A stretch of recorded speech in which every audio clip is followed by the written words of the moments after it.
The newer one's certainly more sparkly than the older A trains, the older R46s. In fact, I got the old one, so we'll compare the pair in just a moment. But first, let's crack it open, see how it looks. So there you have it, very nice paint. The newer paint is more sparkle, as I said before. And here is the new one. This one is made in, let's take a look, in 2020. So this one is a 2021. This one, on the other hand, if I haven't remembered wrong, is 2012. If you look at the paint side to side, you see which one obviously is more sparkle, and this one's more sparkling than the older ones.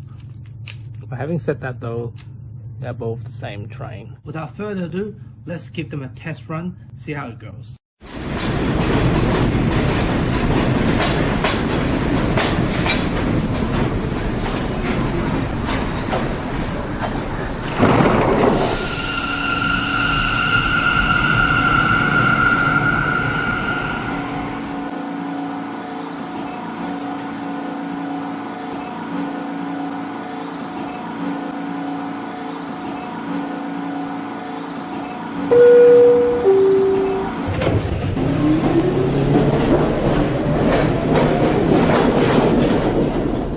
Click here to watch the full episode now.